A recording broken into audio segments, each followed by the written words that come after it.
हाँ जी बेटा, question number last class में हुआ था 67, 68 क्वेश्चन में 68 क्वेश्चन में देता हूँ, 68 आपसे हो जाएगा, ध्यान दो।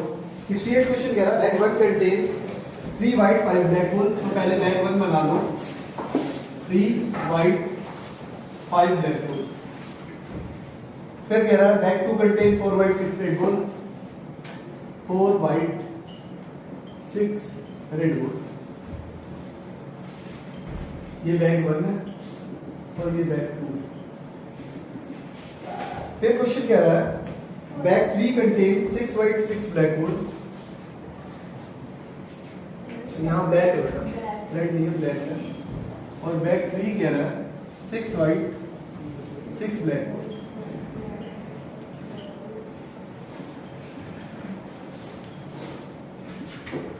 आगे क्वेश्चन कह रहा है what is the probability that नहीं one ball is drawn at random from one of the bag and it is found to be white. एक बॉल निकाली और वो बॉल व्हाइट होनी चाहिए। और आगे कह रहा है what is the probability that it was drawn from bag 2, वो बैग 2 में से निकली होनी चाहिए। तो बेटा सबसे पहले let E1 E2 E3 with the probability of bag 1 bag 2 bag 3। तो E1 E2 और E3 है 1/2। और बेटा late E by E1 and E by E2 and E by E3 is the probability of drawing a white ball. तो E by E1 white ball bag 1 में से आने की probability है 3 by 8। E by E2 है बेटा white ball की 4 by 10 और E by E3 है बेटा 6 by 2। और क्वेश्चन कह रहा है आपको what is the probability that it was drawn from bag 2। Bag 2 में से अगर बॉल निकाली जाए तो क्या प्रोबेबिलिटी होगी। तो बेटा बाय बायस थ्योरम लिख के बैग 2 का फॉर्मूला अप्लाई करेंगे और बैग 2 का फॉर्मूला होता है E2 by E equal to ऊपर E2 का data E2 into E by E2 divide bye पहले E1 into E by E1 plus E2 into E by E2 plus E3 into E by E3। बेटा इसके आगे अपने आप पूरा कर लेना, कैलकुलेशन ही रहती बस, ठीक है। नेक्स्ट क्वेश्चन की तरफ बढ़ेंगे। क्वेश्चन नंबर 69 नोट कर लो।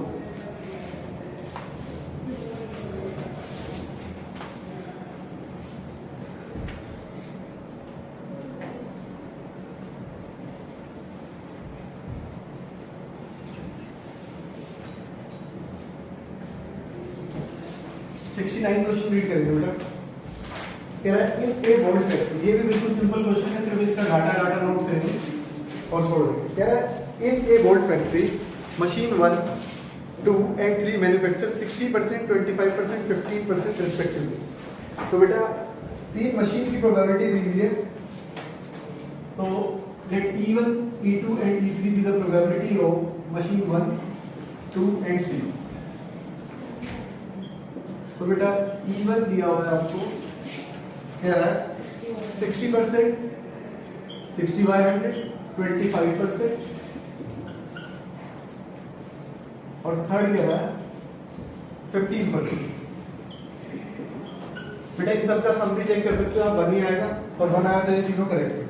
आगे कह रहा है of the total of their output 1%, 2% and 1% are defective. अब यहाँ पे डिफेक्टिव वोल्ट की प्रोबेबिलिटी दी हुई है। तो let E by E1 E by E2 and E by E3 की प्रोबेबिलिटी ऑफ डिफेक्टिव वोल्ट। तो E by E1 है बेटा 1%, E by E2 है बेटा 2%, 60% में 7% नहीं है बेटा 60%, 25% और 15%। E1 E2 E3 दिया है और E by E1 दिया है डिफेक्टिव वोल्ट की प्रोबेबिलिटी।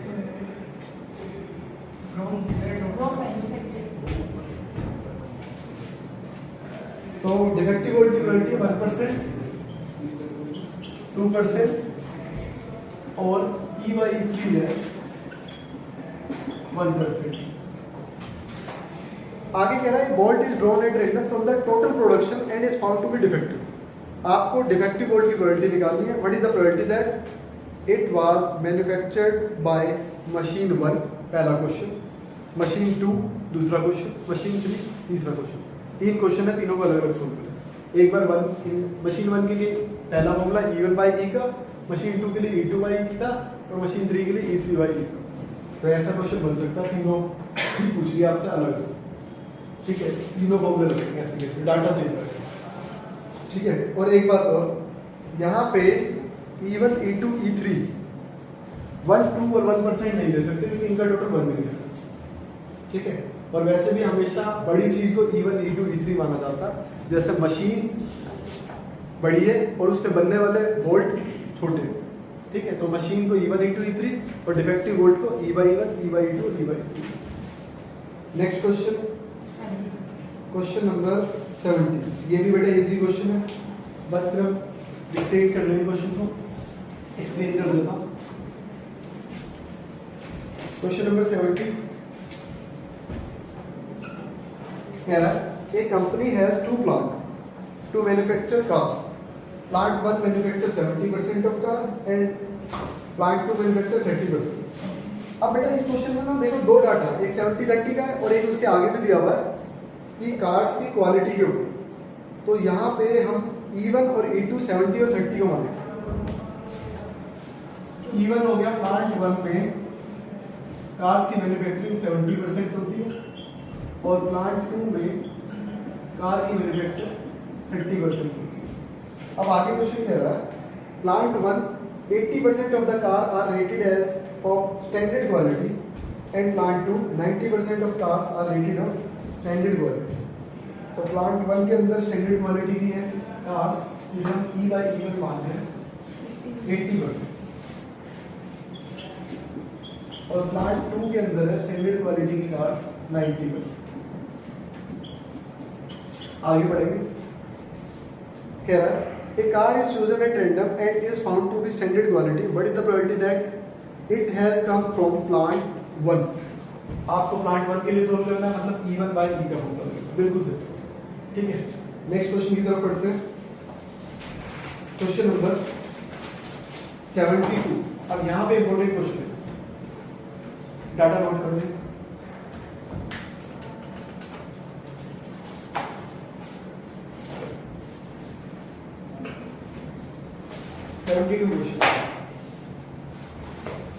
क्वेश्चन कह रहा है a doctor is to visit a patient from past experience it is known that the probability that he will come by train bus scooter or by other mean of transport are respectively, और उनकी probability आपको दी है 3/10 1/5 1/10 and 2/10।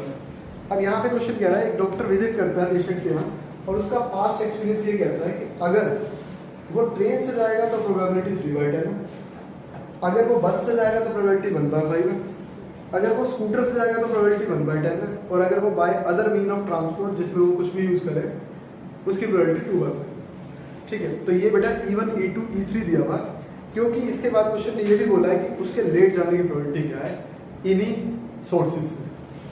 तो सबसे पहले let E1 E2 E3 be the probability of he will come by train, train की probability दी है 3/10। E2 he will come by scooter, sorry bus है तो बस की प्रोबेबिलिटी दी हुई है 1/5 और स्कूटर की दी हुई है 1/10 और अदर मीन ऑफ ट्रांसपोर्ट की दी हुई है 2/5। ये अब क्वेश्चन कह रहा है probability that he will be late, अगर वो लेट आता है किससे, ट्रेन से, बस से, स्कूटर से और अदर मीन ऑफ ट्रांसपोर्ट से, तो वो प्रोबेबिलिटी दी पड़ता है the probability that he will be late, मतलब E by E1 मिलेगा आपको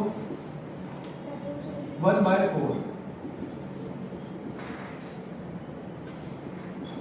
अगला वो कह रहा है 1/3 प्रोबेबिलिटी है और नेक्स्ट वो कह रहा है 1/12 प्रोबेबिलिटी। अब प्रोबेबिलिटी 4 होनी चाहिए थी, उसने सिर्फ 3 दी है। पढ़ते हैं आगे क्या कह रहा है, if he come by train बस और स्कूटर रिस्पेक्टिवली, ये आपको दी है रिस्पेक्टिवली मतलब उसी सीक्वेंस में दी हुई है, ट्रेन, बस और स्कूटर की। आगे कह रहा है but if he come by other mean of transport, अगर वो अदर मीन ऑफ ट्रांसपोर्ट से आया, he will not be late, वो लेट होगा he will not be late. ऐसे केस में प्रोबेबिलिटी आप 0 लोगे, 1 ले लो, he will not be late, वो लेट हुआ ही तो प्रोबेबिलिटी हुई, प्रोबेबिलिटी होगी 0। P E बाय E4 हो गया 0। आगे वो कह रहा है when he arrives he is late, वो पहुंचा और वो लेट था। What is the probability that he comes by train? आपको बताना प्रोबेबिलिटी ट्रेन से आने, ट्रेन से आने के लिए बेटा E1 बाय E फॉलो करना है हमने by Bayes theorem.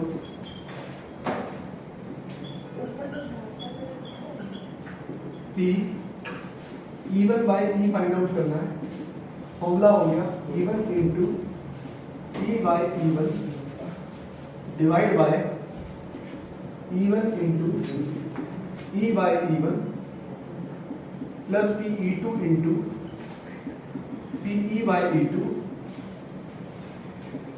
Plus PE3 into PE by E3 और plus PE4 into PE bye E4। ये हो बेटा E1 है 3/10 और E बाय E1 है 1/4। E1 है 3/10, E बाय E1 है 1/4, E2 है 1/5 और E बाय E2 है 1/3, E3 है 1/10 और E बाय E3 है 1/12, PE4 है 2/5 और E बाय E4 है 0। तो ये हो गया 3/40, ये हो गया बेटा 3/40, ये हो गया 1/15, ये हो गया 1/120 और ये हो गया 0। कैलकुलेट करेंगे बेटा 18/120, 3/40 सेम, नीचे वाले का एलसीएम लेंगे तो 120 आ रहा बेटा, 120 एलसीएम को कैलकुलेट करेंगे 40 इंटू 3 3 9 प्लस 15 8 जा 8 ऊपर आ गया प्लस 120 पे बन ही रहेगा। ये हो गया 3/40 डिवाइड बाय 18/120, 3 से 18 6 पे कैंसिल, 40 से 120 3 पे कैंसिल, 3 पे 6 2 पे कैंसिल, फाइनल आंसर 1/1 और 2/1, तो घूम के हो गया बेटा 1/2 फाइनल।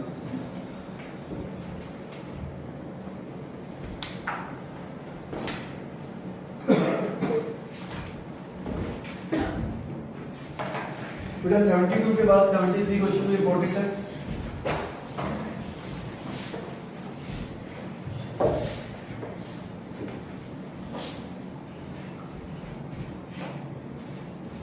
क्वेश्चन रीड करेंगे।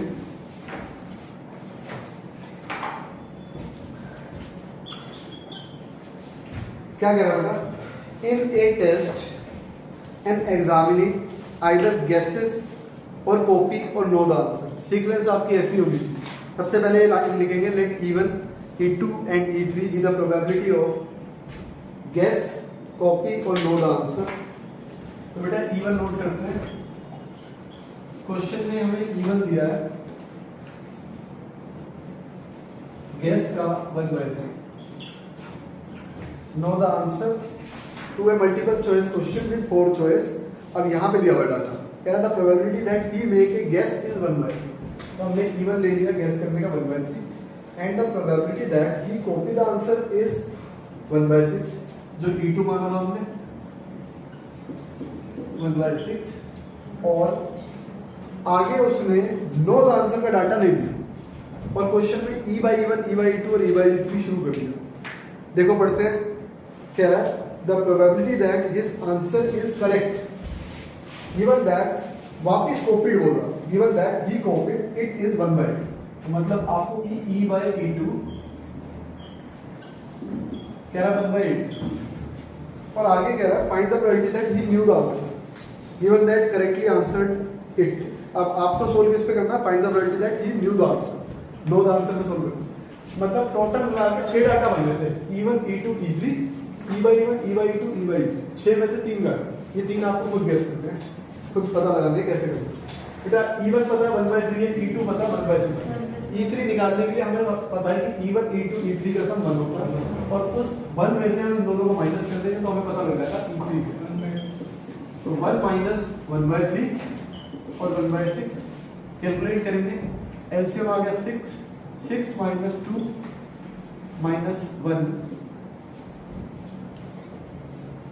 ये हो गया बेटा 3/6, ये आ गया 1/8, E3 आ गया 1/8। अब आगे क्वेश्चन में हमें सीक्वेंस क्या दिया, क्वेश्चन की कह रहा है गैस पहले है, ये गैस का, फिर कॉपी है और फिर कह रहा है नो द आंसर। तो बेटा हमें गैस का तो दिया ही है E/E1 और हमें क्वेश्चन में ये बताया कि मल्टीपल चॉइस क्वेश्चन है जिसके अंदर चॉइस कितनी है, 4 चॉइस। तो आप गैस कर सकते हो 4 चॉइस में से आप जब आप एक आंसर पे टिक मारोगे तो E/E1 हो जाएगा 1/1। और तीसरा नहीं दिया उसने नो द आंसर, और नो द आंसर में जब उसे पता ही है आंसर क्या बन पाएगा तो पूरी प्रोबेबिलिटी हो जाती है बेटा 1, E/3 हो गया 1। और क्वेश्चन कह रहा है आपको प्रोबेबिलिटी फाइंड आउट करनी है, find the probability that he knew the answer, वो आंसर जानता है, मतलब E3 का सोल्व करना। तो देखो बाय बेस थ्योरम,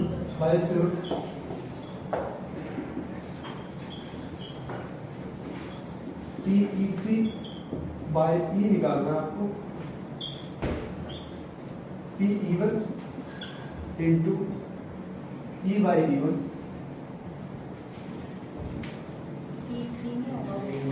हाँ E3 का डाटा ऊपर आएगा,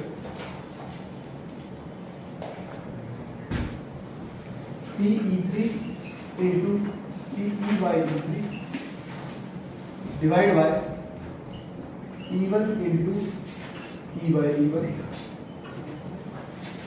plus E2 into E/E2 plus E3 into E/E3, ये हो गया। E3 का डाटा ऊपर रखना है 1/2 और E/E3 1 था, डिवाइड बाय टोटल में 1/3 into 1/4 plus 1/6 into 1/8 plus 1/2 into 1, calculate करेंगे 1/2 divide by 1/12 plus 1/48 plus 1/2, 1/2 LCM हो गया 48 आ गया, 12 4 जब 4 आ गया, यहाँ पे 48 की बारी में 1 ही रहेगा और 2 के साथ एलसीएम हो गया तो 24, 1/2 से 24 प्लस 4 प्लस 1 29/48, 2 से कट हो गया 24, दूर के आंसर आ गया 24/29, ये final answer. Next question, question number 74 पे भी नोट करो।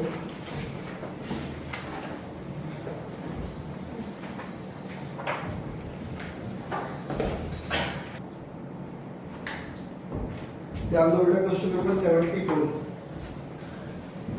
क्वेश्चन इजी है, सिर्फ डाटा एक्सप्लेन कर देता हूं। कह रहा two groups are competing for the position on board of director of a corporation. The probability that the first and second group will win are 0.6 and 0.4 respectively. Further, if the first group wins, the probability of introducing a new product is 0.7 and the corresponding probability is 0.3 if the second group wins. Find the probability that the new product introduced by the second group. Question क्या कह रहा है, सबसे पहले 2 group है, उनके जीतने की प्रोबेबिलिटी बतानी है आपको और उनके जीतने के बाद वो प्रोडक्ट को लॉन्च करें। तो पहले जीतने पे डिपेंड करता है सारा खेल। तो let E1 and E2 is the probability of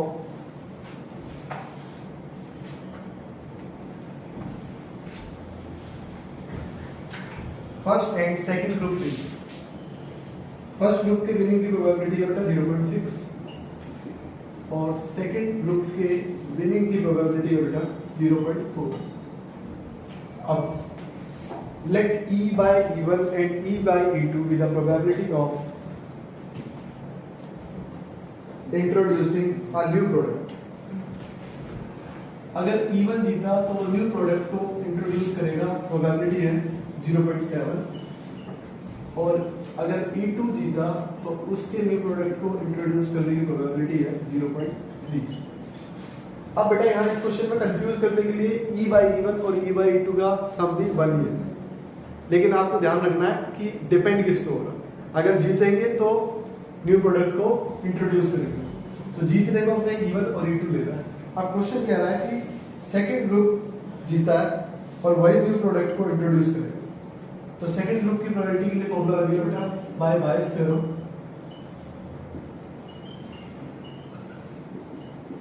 E2 by E पे सोल्व करेंगे,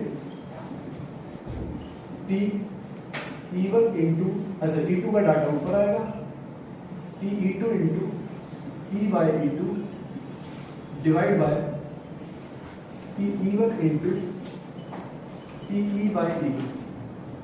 फॉर्मूला बेटा जरूर लिखना है, फॉर्मूला लिखने पे मार्क्स मिलेंगे आपको।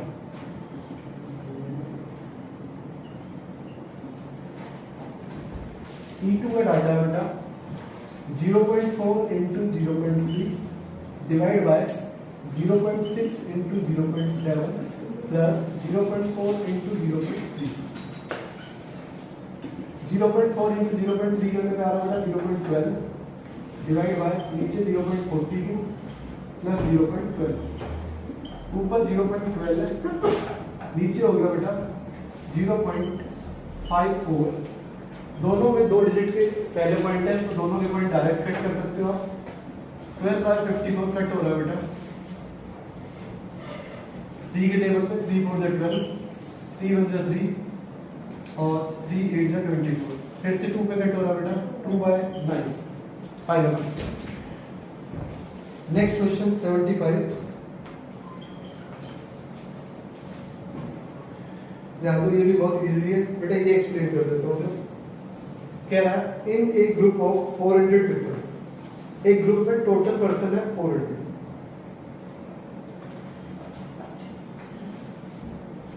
160 are smokers and non vegetarian, 100 are smoker and vegetarian and remaining are non smoker and vegetarian. बेटा 3 कैटेगरी है, तो पहली कैटेगरी हम ले लेते हैं E1 smoker and non vegetarian.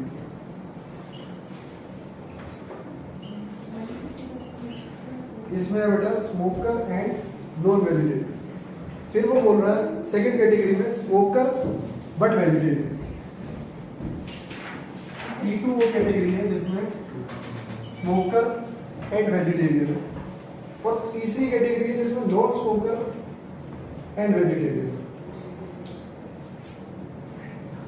और इसमें आपको डाटा दिया नहीं हुआ, लेकिन क्वेश्चन में आपको ये जरूर बताया कि टोटल पर्सन 400 है, तो 400 में से जब आप ये माइनस कर दोगे 260 तो बाकी के बचे में 140 वो लोग हो जाएंगे जो नॉन स्मोकर एंड वेजिटेरियन।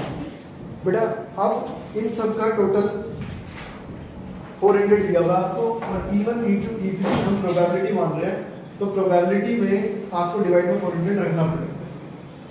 आप सबके नीचे 400 भी लगाता हूँ।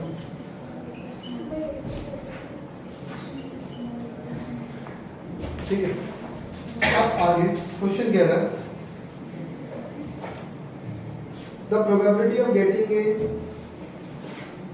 Special chest diseases are 35%, 20% and 10% respectively. मतलब कुछ सोचने की जरूरत ही नहीं है, रिस्पेक्टिवली वर्ड का मतलब है ऑलरेडी E by E1 आपको इसी अकॉर्डिंग सेट करके दिया हुआ 35%, E by E2 दिया हुआ 20% और E by E3 दिया हुआ 10%। और क्वेश्चन क्या रहा है a person is chosen from the group at random is found to be suffering from disease what is the probability that selected person is a smoker and non vegetarian. बेटा ये even था, smoker and non vegetarian even था, तो हमें निकालना है even bye ई। तो इसका फॉर्मूला लगा के आप सोल्व कर लोगे, आंसर आ जाएगा। पूरा कर लेना, नोट करो। हाँ जी बेटा, question number 76 very very very important. सबसे ज्यादा बार यही क्वेश्चन बोर्ड में मिलेगा आपको। रीड करते हैं क्वेश्चन। कह रहा है एक card from a pack of 52 card is lost. 52 card में से एक कार्ड गुम हो गया। From the remaining card of the pack 2 card are drawn and are found to be done. अब यहाँ पे क्वेश्चन में ये बोला है कि 52 कार्ड में से एक कार्ड गुम हुआ है। क्वेश्चन सेम बनता है हमेशा ये, यहाँ तक 52 कार्ड में से एक कार्ड गुम। कई बार क्वेश्चन ये भी कह देता है एक की जगह 2 कार्ड गुम। ठीक है, क्वेश्चन का प्रोसीजर सेम रहेगा, ध्यान से समझना, ऐसे ही समझ आ जाएगा। 2 card from the remaining card of the pack 2 card are drawn. अब वो कह रहा है जो एक कार्ड गुम होने के बाद जो कार्ड बच गए उसमें से एक कार्ड निकाल, 2 कार्ड निकालते, 2 कार्ड आर ड्रॉन। यहाँ पे भी 2 कार्ड की जगह एक कार्ड बोल सकते, तो भी क्वेश्चन सेम ही चलेगा, छोटा सा फर्क आ जाएगा, वो आपको समझ आ जाएगा। Drawn and are found to be diamond. अब यहाँ पे एक वर्ड आ गया डायमंड। यहाँ पे भी डायमंड की जगह कुछ और आ सकता है, स्पेड, हर्ट, क्लब, ऐसे ही चेंज होता है क्वेश्चन में, मेथड सेम रहता था। Find the probability of the missing card to be diamond. अगर वो डायमंड बोलेगा तो आपसे डायमंड का ही पूछेगा लास्ट में, स्पेड बोलेगा तो स्पेड का पूछेगा, हर्ट बोलेगा तो हर्ट का पूछेगा, क्लब बोलेगा तो क्लब का पूछेगा। ठीक है, क्वेश्चन को करने के भी 2 तरीके हैं, अलग अलग बुक्सों में यही 2 क्वेश्चन हैं, 2 तरीके सबसे ज्यादा बार आते हैं। दोनों बताऊंगा, पहले फर्स्ट तरीका देखो जो आपको आसान पड़ेगा। क्वेश्चन नंबर 76 कह रहा है a card from a pack of 52 card is lost. सबसे पहले तो 52 में से एक कार्ड गुम हुआ है, लेकिन हमें ये E1 E2 नहीं मांगना। आगे कह रहा है from the remaining card of the pack 2 card are drawn to be 2 card are drawn and are found to be diamond. 2 card जो निकाले हैं वो डायमंड के निकाले हैं। Find the probability that the missing card to be diamond. Last में diamond card. E1 E2 आप diamond होना और डायमंड ना होना मानिए। लेट E1 एंड E2 की the probability of card diamond and not diamond. तो डायमंड के कार्ड होता है बेटा 30/52 और डायमंड ना होने के कार्ड होते हैं 39/50। अभी आएगा, ठीक है। डायमंड 13 होते हैं 13/52 और डायमंड नहीं होते 39/52। अब वो कह रहा है जो बाकी के रिमेनिंग कार्ड बच गए हैं उस रिमेनिंग कार्ड में से 2 कार्ड निकालना, ठीक है। और वो हमें नहीं पता, 2 कैटेगरी बनी है, तो हो सकता है वो डायमंड में से निकले और हो सकता है वो डायमंड में से ना निकले। अगर वो 2 कार्ड डायमंड में से निकलते हैं तो E/E1 हम मानते हैं डायमंड में से 2 कार्ड निकलने की प्रोबेबिलिटी डायमंड के कार्ड 13 है, ठीक है, लेकिन एक कार्ड गुम हो गया और क्वेश्चन में ये भी बताया कि जो गुम हुआ कार्ड हो डायमंड पे, तो डायमंड हो गए 12 और निकालने हमने 2 कार्ड, तो 12C2 और टोटल में भी एक गुम हुआ होगा, गुम हुआ है तो टोटल हो गए 51 और इसमें से भी निकालने होंगे क्योंकि 2 कार्ड निकले हैं तो ऊपर से भी कम होंगे और नीचे से भी कम होंगे। और एक कार्ड गुम हुआ है तो ऊपर से इसलिए कम हुआ क्योंकि वो डायमंड का गुम हुआ है और नीचे से तो कम होएगा ही होएगा, चाहे किसी का भी गुम हो, टोटल में तो कम होएगा। दूसरी बात E/E2 हम मानते हैं अगर जो 2 कार्ड निकले हैं वो डायमंड में से नहीं निकले, मतलब कहां से निकले 39C2। अब की बात ऊपर से एक कम नहीं होएगा गुम हुआ कार्ड, क्योंकि गुम कौन सा हुआ था डायमंड, तो ये तो डायमंड की बात हुई नहीं, तो ऊपर 39 ही रहेंगे 39C2, लेकिन टोटल में तो कम होएगा क्योंकि टोटल में तो डायमंड भी है, तो नीचे से एक डायमंड का कार्ड जो गुम हुआ वो हटा दिया हमने और 2 ऊपर से निकले हैं तो टोटल में से भी कम होंगे। अब बेटा क्वेश्चन ये कह रहा है कि जो कार्ड गुम हुआ है वो डायमंड का गुम हुआ है, इस पर प्रोबेबिलिटी सोल्व करो, तो इसका मतलब आप E1/E पे सोल्व करने वाले हो क्वेश्चन, तो लिखो the by Bragg's theorem E1/E पे सोल्व करेंगे PE1 into PE/E1 divide by E1 into P E by E1 plus E2 into P E by E2।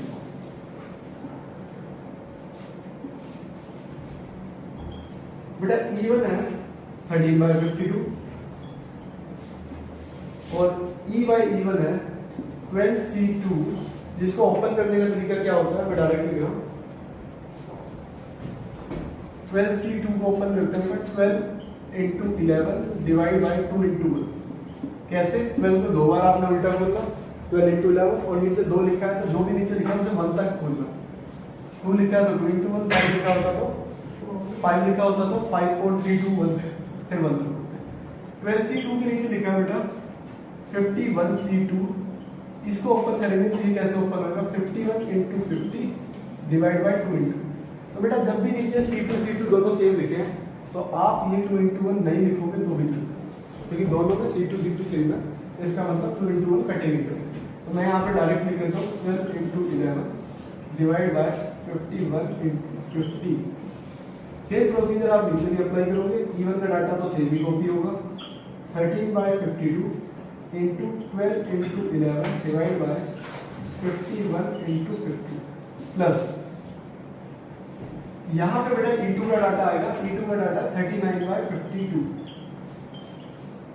Multiply, फिर से दो बार बोलने हैं तो डायरेक्ट लिख लेते हैं 39 इंटू 38 डिवाइड बाय 51 इंटू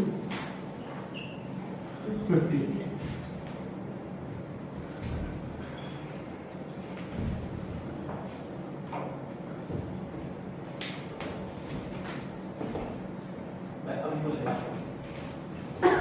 बेटा ध्यान देना, यहाँ पे चेंजेस करने हैं। यहाँ 39C2 नहीं आएगा, यहाँ 13C2 आएगा डिवाइड बाय 51C2 आएगा। ऐसा क्यों हुआ, उसके पीछे का रीजन सुनो। क्योंकि जो बाकी के कार्ड हैं वो सारे कार्ड 13 और जब आपने यहाँ 39/52 ले लिया तो उसके अंदर हार्ट, स्पेड, क्लब ऑलरेडी आ चुके हैं। और जब आप E/E2 लोगे तो उसके अंदर बेटा आप किसी एक को मेंशन करोगे। 13C2 divide by 51C2, 13C2 मतलब चाहे वो हार्ट का हो, चाहे वो क्लब का हो, या चाहे वो स्पेड का हो, वो 13 ही कार्ड है और उसमें से 2 निकलेंगे और टोटल में से 2 ही कम होंगे।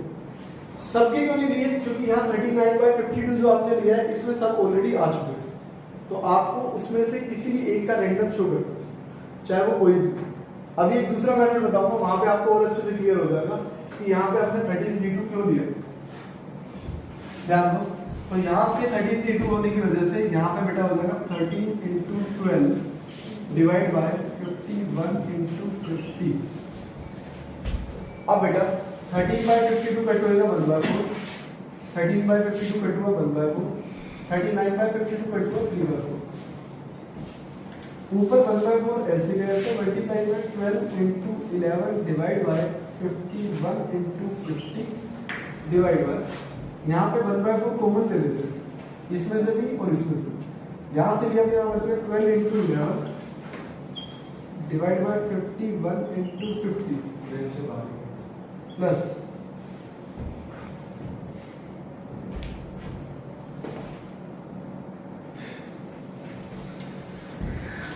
बेटा यहाँ से 1/4 कॉमन लिया तो यहाँ बच गया 3 इंटू, यहाँ बच गया मल्टीप्लाई से 13 इंटू 12 और डिवाइड बाय बच गया 51 इंटू 50।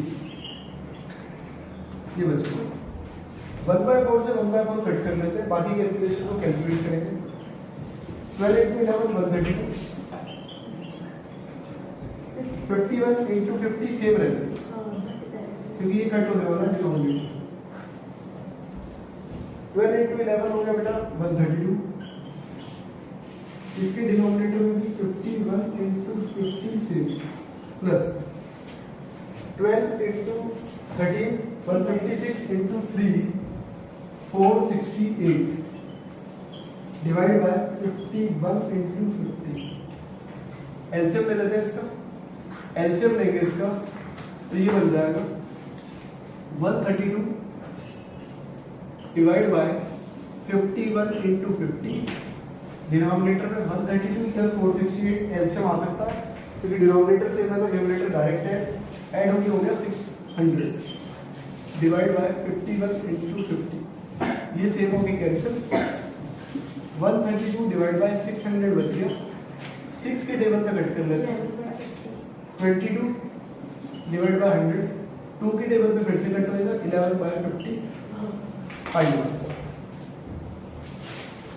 इसी का ही सेकंड मेथड देखेंगे। सेकंड मेथड पूरा सोल्व नहीं करेंगे, बस डाटा बता दूंगा, आगे आप अपने आप कर लेना, आंसर सेम ही मैच करेगा।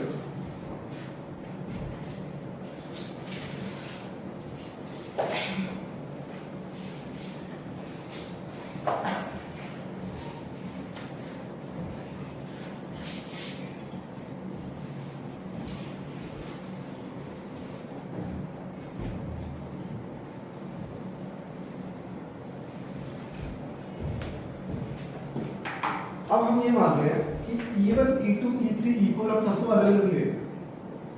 तो E1 हो गया 30/52, इसे हमने डायगोनल माना। E2 हो गया, इसे हमने हर्ट माना है, ये भी 30/52। E3 हो गया, इसे हमने स्पीड माना है 13/52। और E4 हो गया, इसे हमने क्लब माना है 13/52। अब की बार हमने सबको अलग अलग करके लिया है, इसलिए 39/52 जो आया था वो ब्रेक हो गया 3 पार्ट, इसलिए E1, E2, E3, E4 हो गया 4। अब ऐसे ही इनकी प्रोबेबिलिटी हो जाएगी। अगर डायमंड का गुम हुआ कार्ड है तो इस पे फर्क पड़ेगा, बस इसके हो जाएंगे 12 में से 2 कार्ड गुम हुए डिवाइड बाय टोटल में से 2 कार्ड, और टोटल 51 आएगा क्योंकि टोटल में भी कम हुआ जो कार्ड गुम हुआ। E/E2 आएगा 13 में से 2, क्योंकि ये था हर्ट और हर्ट में से गुम नहीं हुआ है, लेकिन टोटल में से एक कम हुआ था। E/E3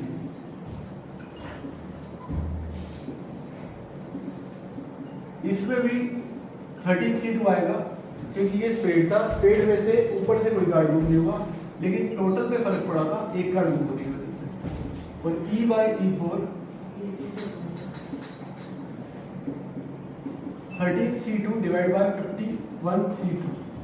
अब फर्क क्या है, जब आप E1/E पे सोल्व करोगे तो आंसर सेम मैच होगा। ये फर्क वहां पे क्यों होता है, क्योंकि वहां पे हमने एक बार 13C2 लिया था 51C2 और ऊपर 39 हो गया था। आप एक बार चेक करो, जब आप मल्टीप्लाई करोगे तो इन दोनों का मल्टीप्लाई पहले भी आ रहा था, यहाँ पे इन तीनों को मिला के एक बार ये इससे मल्टीप्लाई हो रहा था।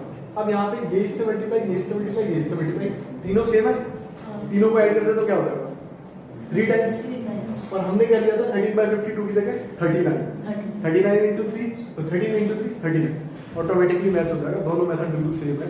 ये ब्रेक करके वो शॉर्टकट था, उसमें आपको कितने बड़े फॉर्मूले लेने अलग अलग कर देते हैं, बट आंसर सेम। नोट करो,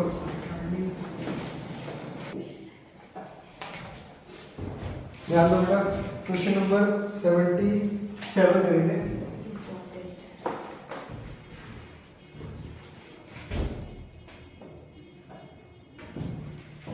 क्वेश्चन भी इंपॉर्टेंट कैटेगरी में आएगा।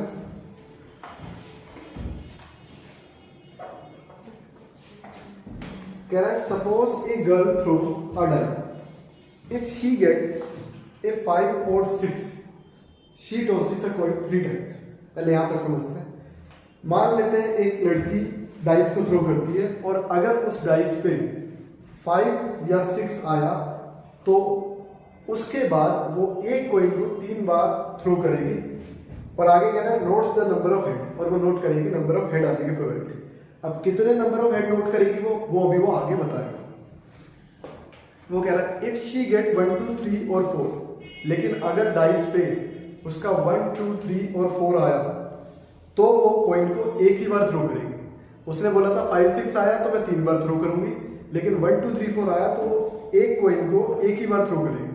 एंड नोट्स वेदर हेड और टेल इज ऑब्टेन्ड, और फिर वो नोट करेगी हेड और टेल आना।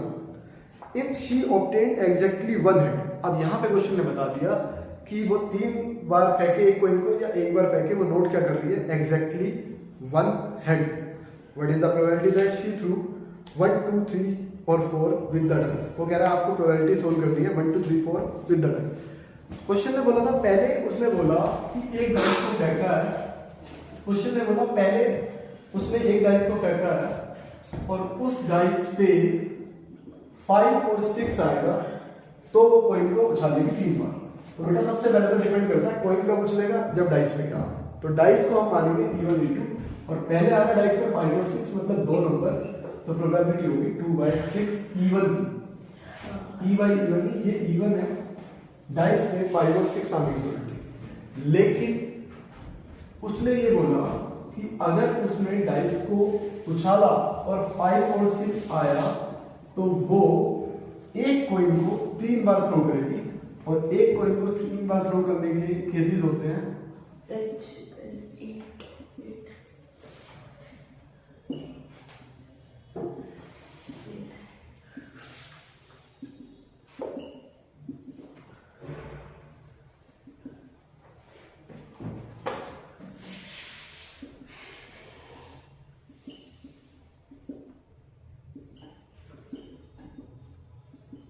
ये टोटल 8 केस बनते हैं और ये आपको बनाने ही पड़ेगा।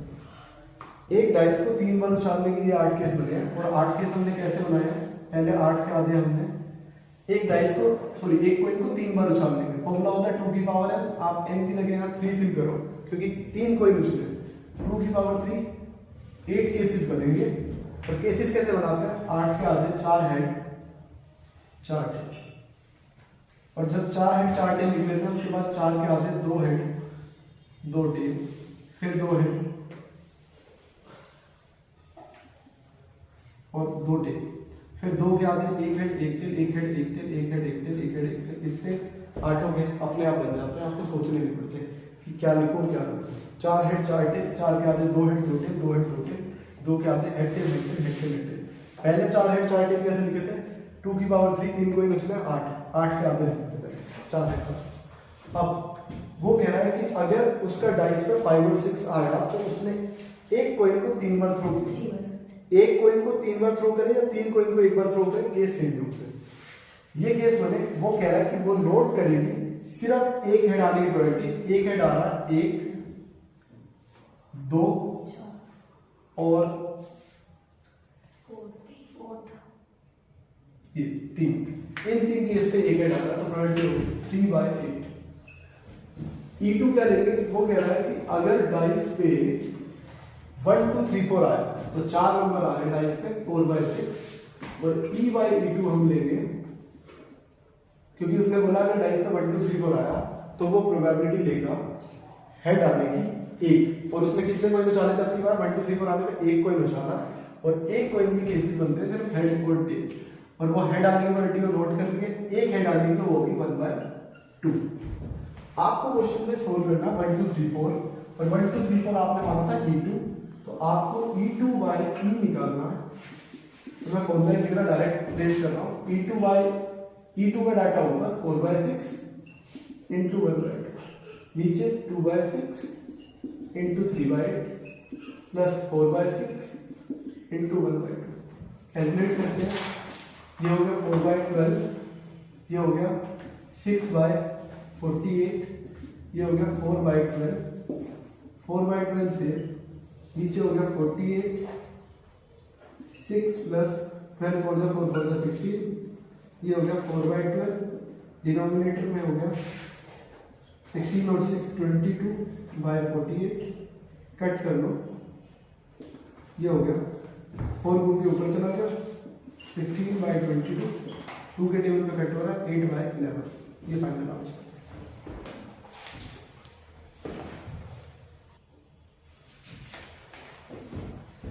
Next question, question number 78 easy है, सिर्फ डाटा एक्सप्लेन करता हूँ।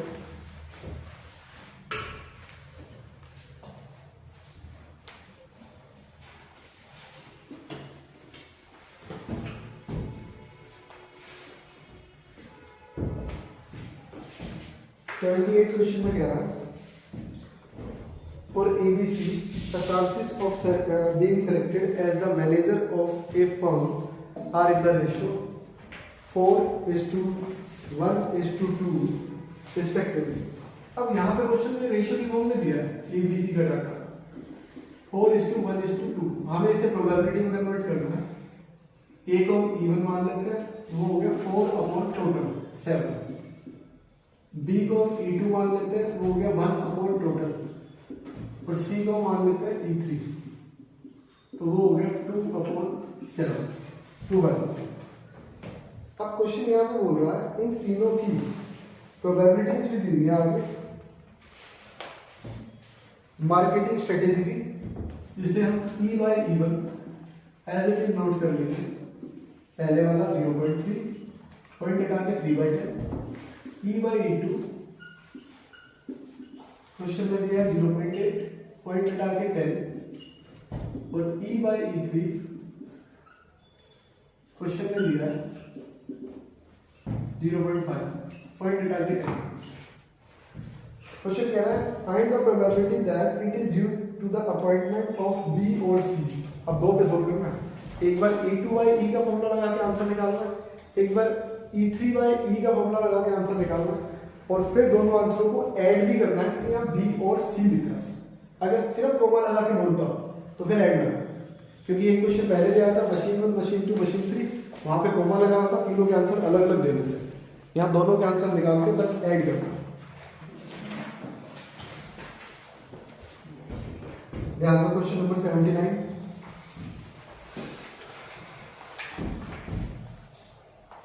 ये 78 था।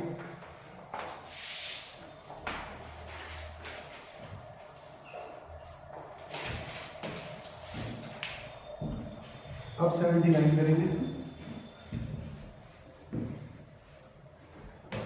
79 में कह रहा है A fair die is rolled. If one turn up, a ball is picked up random from back. वो कह रहा है एक डाइस को चला, अगर 1 आया तो बैग ए में से बॉल्स निकालेगा। तो ये हम मान लेते हैं बैग ए, जिसमें बॉल है 3 रेड 2 वाइट। अब वो कह रहा है कि 2 और 3 टर्न अप, अगर 1 नहीं आया 2 और 3 आया तो बैग बी में से बॉल निकलेगी। क्या कह रहा है if 2 or 3 turn up, a ball is picked up at random from bag B contain 3 red 4 white.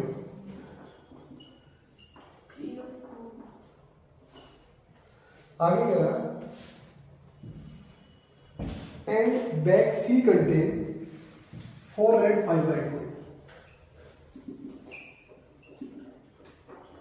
4 red 5 white. आगे बढ़िए।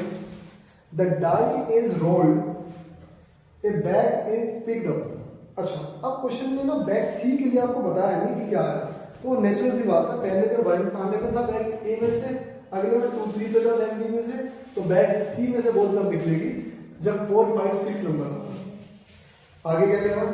The die is rolled, a bag is picked up and a ball is drop from it. Die फेंका, फिर एक bag pick किया और फिर ball निकाली उस बैग में से। If the ball is drawn is red, आपको कह रहा निकली हुई बॉल रेड है। What is the probability that bag B was picked up? Probability बतानी बैग बी। तो जब भी 3 बैग आते हैं तो E1 E2 E3 हो जाता है 1/3 1/3 और 1/3। यहाँ पे वो डाइस की प्रोबेबिलिटी नहीं लेंगे, लेकिन यहाँ पे इस क्वेश्चन में डाइस फेंकते हैं तो बैग की प्रोबेबिलिटी E1 E2 E3 नहीं ली जाएगी। ध्यान रखना, बैग की प्रोबेबिलिटी कैसे लेंगे? उसने बोला अगर डाइस पे 1 आता तो बैग में इनमें से बॉल निकलेगी, तो इसलिए 1/6। अगर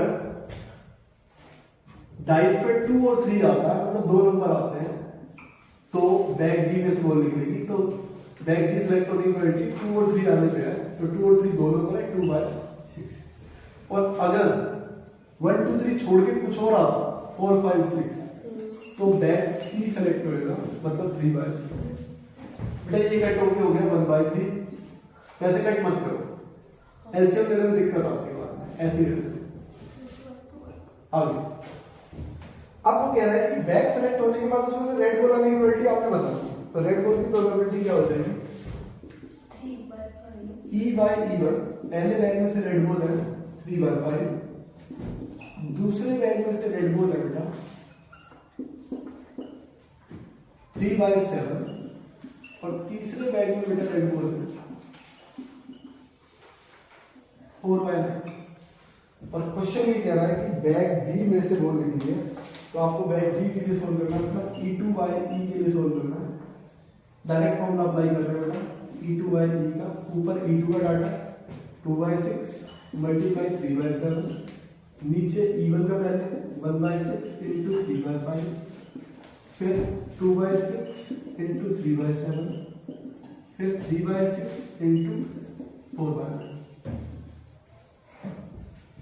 कैलकुलेशन होगी 2 3 जा 6/42, नीचे कैलकुलेशन होगी 3/30, 6/42, 3 4 जा 12/52,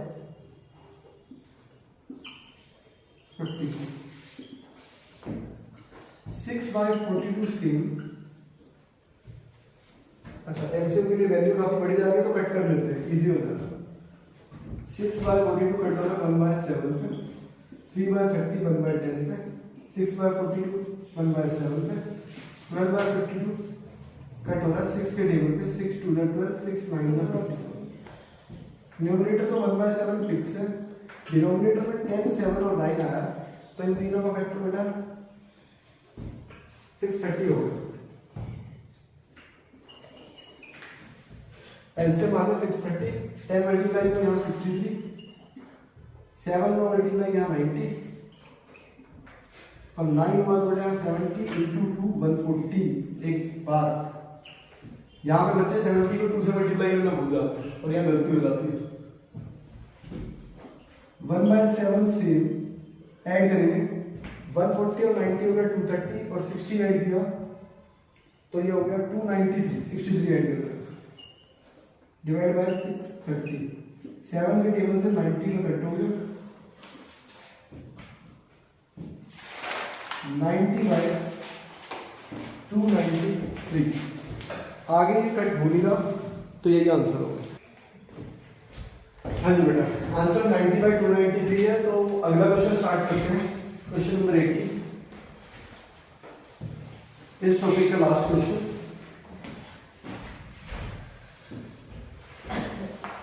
बेटा रीड करेंगे question. There are 3 coins, one is two headed coin. अब ये क्वेश्चन शोले मूवी से उठा रहे हैं, कह रहा है देयर आर 3 कॉइंस, 3 तरीके के कॉइन है बेटा। पहला वन इज 2-हेडेड कॉइन, एक ऐसा कॉइन जिसके दोनों तरफ है। Another is biased coin. अब बायस्ड कॉइन क्या होता है? ऐसा कॉइन जिसमें थोड़ा बहुत झोल होता है, मतलब हेड ज्यादा बार आएगा या टेल ज्यादा बार आएगा, ऐसे कॉइन्स को बोला जाता है बायस्ड कॉइन। क्वेश्चन बोल रहा है another is biased coin that comes up tail 25% of the times. मतलब वो कह रहा है टेल 25% आएगा तो हेड आने की प्रोबेबिलिटी 75% होगी, मतलब हेड ज्यादा आएगा। And the third is an unbiased coin. Unbiased coin का मतलब होता है नॉर्मल कॉइन। आप इसको कैसे याद रख सकते हो? कई बार बच्चे कंफ्यूज हो जाते हैं बायस्ड और अनबायस्ड। बेटा जिसमें एन आया है वो नॉर्मल है, ऐसे याद करना। Unbiased coin and the third is unbiased coin मतलब normal coin. One of the 3 coin is chosen at random and toss it show head. वो कह रहा है किसी एक कॉइन को चूज करके टॉस किया और उस पे हेड आया, but is the probability that it is a two headed coin. आपको प्रोबेबिलिटी बतानी हो 2-हेडेड कॉइन। सबसे पहले इवन प्रोबेबिलिटी मिली है क्वेश्चन के अकॉर्डिंग 2-हेडेड कॉइन की। 2-हेडेड कॉइन की प्रोबेबिलिटी बेटा 1/3, क्योंकि अभी हम E1 E2 E3 ले रहे हैं। अब बच्चे क्या करते हैं, कहते हैं 2-हेडेड कॉइन में तो प्रोबेबिलिटी 1 होगी। ये गलत, क्योंकि E1 E2 E3 का तीनों का मिला के संबंध होता है, कभी किसी अकेले का तो हो ही नहीं सकता। तो E1 है बेटा 2-हेडेड कॉइन को चूज करने की उसकी प्रोबेबिलिटी नहीं है, कॉइन को चूज करने की प्रोबेबिलिटी 1/3। और दूसरा बायस्ड कॉइन, तो इसको भी चूज करने की प्रोबेबिलिटी तो सेम है 1/3। और तीसरा अनबायस्ड कॉइन, इसको भी चूज करने की प्रोबेबिलिटी 1/3। अब क्वेश्चन कह रहा है कि अगर 2-हेडेड कॉइन है और हमें क्वेश्चन में ये बात बोली है इट शो हेड, कि हेड आने की प्रोबेबिलिटी तो सोल्व करना। तो बेटा 2-हेडेड कॉइन में तो हेड आएगा पूरी प्रोबेबिलिटी। फेवरेबल केस दोनों तरफ हेड है, और टोटल भी दोनों तरफ हेड है, तो प्रोबेबिलिटी होगी 1 200। दूसरा वो कह रहा है कि ये एक ऐसा कोइन है जिसमें टेल आता है 25% और हमें सोल्व करना है हेड के लिए, तो हेड आने की प्रोबेबिलिटी होगी 75%, मतलब 75/100, तो ये होगी 3/4। तीसरा बेटा वो ये कह रहा है कि ये एक नॉर्मल कॉइन है और नॉर्मल कॉइन पे हेड आने की प्रोबेबिलिटी 1/2। आपको क्वेश्चन कह रहा है सोल्व करना है टू हेडेड कॉइन पे, मतलब फर्स्ट वाले पे। तो बाय बायस थ्योरम कि E1 बाय E निकालेंगे हम फॉर्मूले के अकॉर्डिंग। E1 का डाटा ऊपर, मतलब E1 into E by 1/3 into 1। E2 का डाटा पहले नीचे E1 का आएगा 1/3 into 1, रिपीट होएगा क्योंकि नीचे सबका टोटल आता है। फिर E2 का आएगा 1/3 into 3/4, फिर E3 का आएगा 1/3 into 1/3। तो बेटा ऊपर वाला कैलकुलेट करके 1/3 बन गया, नीचे वाला 1/3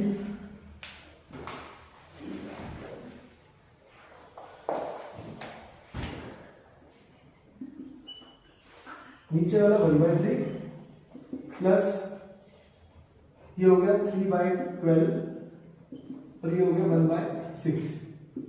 1/3 सेम बेटा, नीचे वाले का एलसीएम ले लो, 12 आ रहा, 3 4 जा 4 आ गया, 12 into 1 3 आ गया, 6 2 जा 2 आ गया, 1/3 डिवाइड बाय 4 plus 3 7 plus 2 9/12, 3 से 12 कैंसिल हो गया, 4 आंसर 4/9। ये फाइनल आंसर है इसका। और इसी के साथ बायस थ्योरम्स का पूरा टॉपिक कंप्लीट हुआ 6 मार्क्स।